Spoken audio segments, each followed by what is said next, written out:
La gran aportación de los matemáticos griegos fue transformar el saber empírico de civilizaciones anteriores como la Mesopotamia o la egipcia en una matemática teórica, es decir, es un saber que prueba o demuestra sus construcciones por deducción a partir de un conjunto de axiomas, postulados y definiciones. Ese proceso se inicia con Tales de Mileto y Pitágoras de Samos. Tiene un punto de inflexión en la Academia de Platón y alcanza su forma canónica en los elementos de Euclides de Alejandría. Los números y las figuras serán consideradas como entidades ideales independientes de aquellos a los que remiten. Las cosas contadas o figuras, esa idealización empírica del cambio de lo concreto a lo abstracto, de la percepción visual a la comprensión racional. En los orígenes de la matemática griega, sus conceptos remiten a las cosas reales. No son todavía entes ideales, una prueba clara del vínculo de los números con las cosas en que duran siglos. Ni los matemáticos ni los filósofos helenos pensarán que los números como ilimitados. En efecto, los griegos consideran el universo como limitado, por lo que los números que cuentan las cosas no pueden ser ilimitados, ya que no hay ilimitadas cosas. En lo que se refiere a los entes geométricos, inicialmente se consideraba a los puntos, las líneas, la superficie y los sólidos como figuras reales existentes en las cosas, hasta que el proceso de idealización fue convertido al punto en algo sin dimensión, a la línea en longitud sin anchura, a la superficie en plano sin espesor y al sólido en un volumen espacial ideal. Espera, tomamos una foto y continuamos.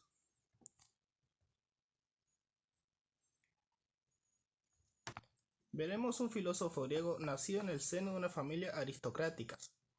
Él abandonó su inicial vocación política y sus aficiones literarias por la filosofía.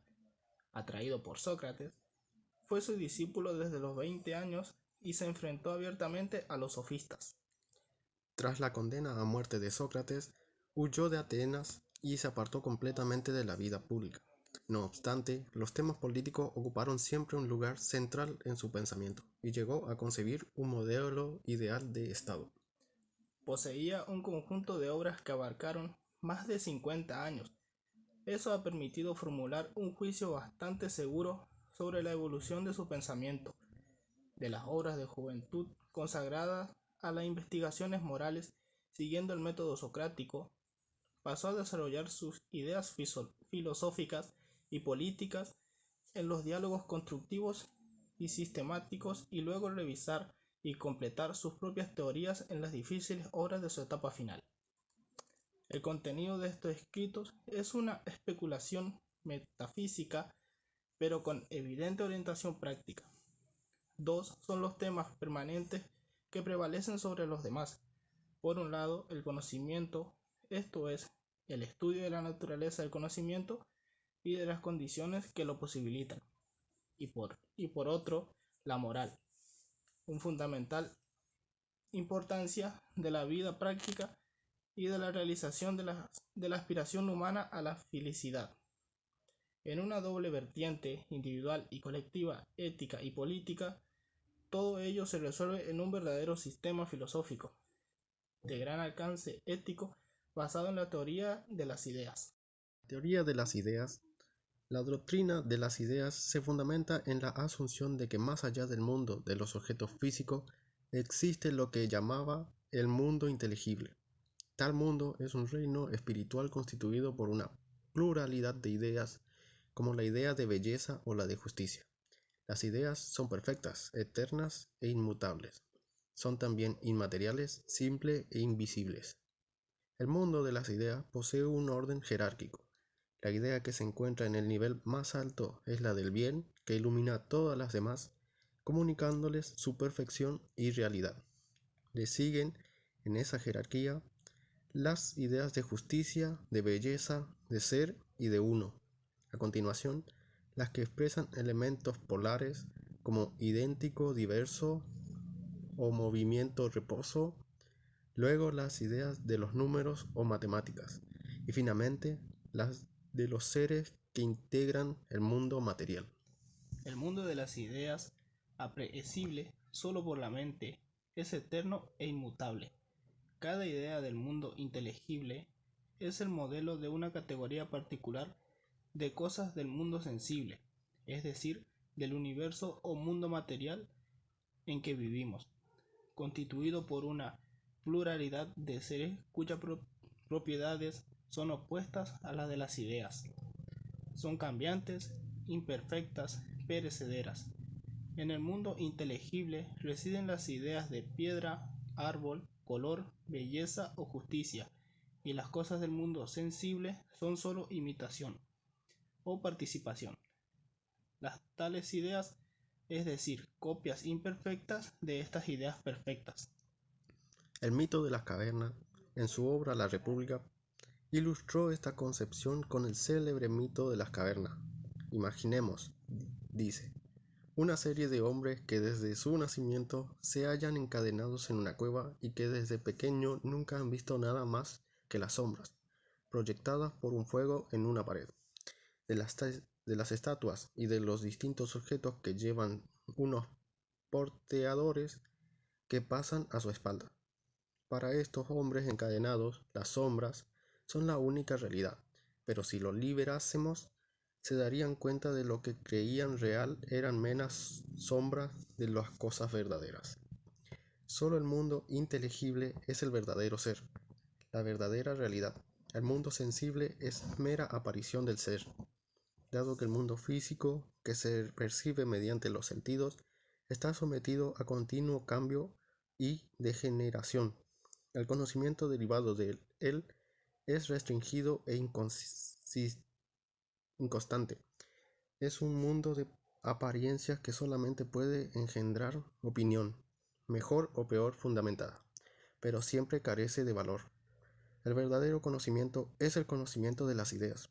En este punto es patente la influencia de su admirado Parménides. En el Timeo, él explicó el origen del mundo sensible a través de la figura de un poderoso hacedor, el demiurgo, una divinidad superior que, feliz en la perenne contemplación de las ideas, quiso, por su misma bondad, difundir en lo posible el bien en la materia.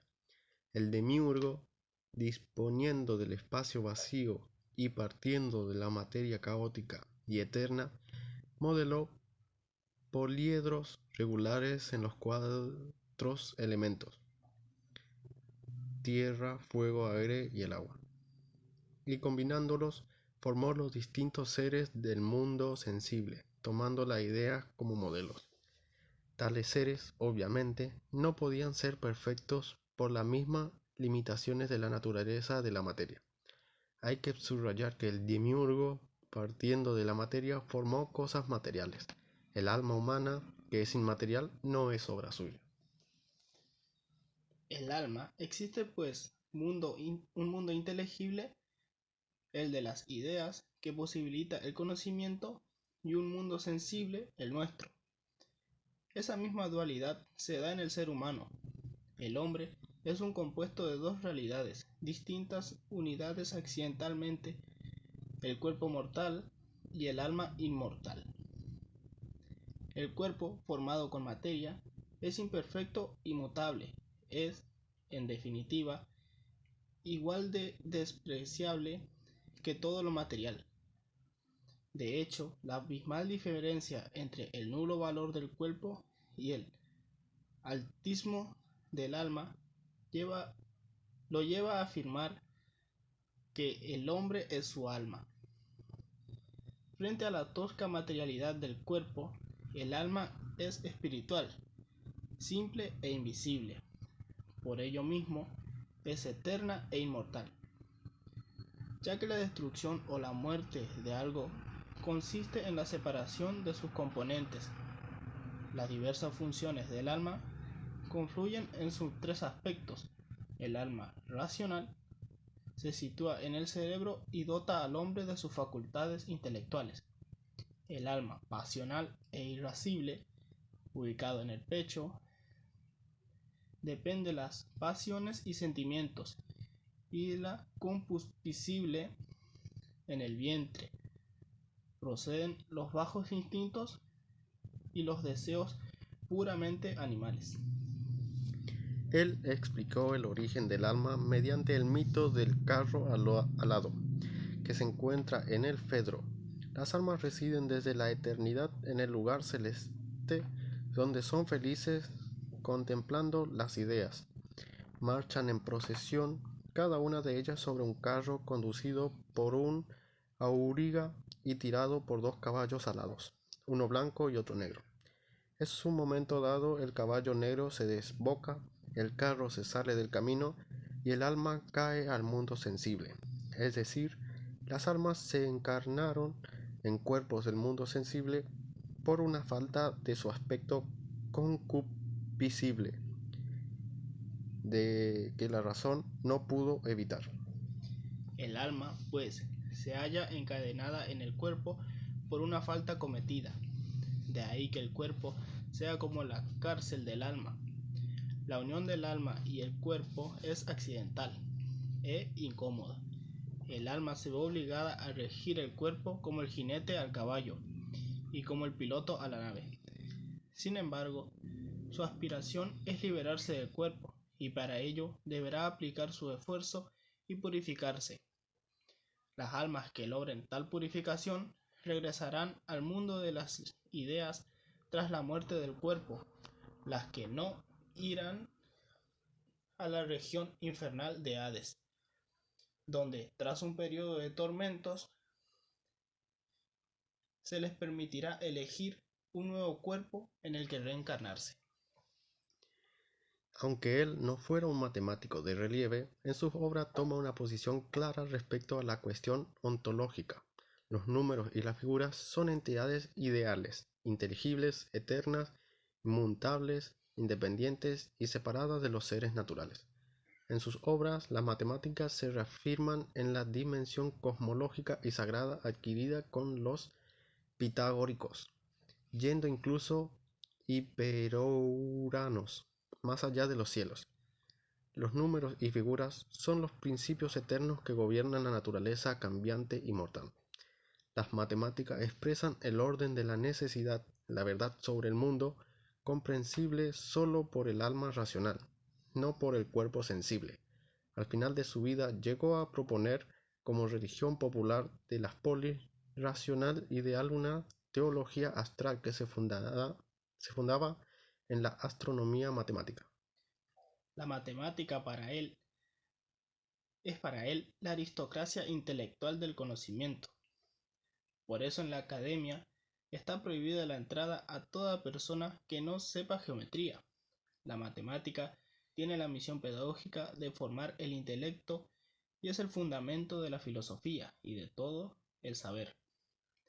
Son múltiples las reflexiones de él en la República acerca de la importancia de las matemáticas en la educación, término que en griego paideia se refiere al cultivo del ser humano en todas sus facetas, con la intención de convertirlo en un buen ciudadano que ame el bien y la justicia, es decir, que sea virtuoso. ¿Sabías que convencido de que las matemáticas expresan la necesidad de la verdad? Él llegó a decir que en las leyes que los dioses no se resisten ni luchan contra las matemáticas.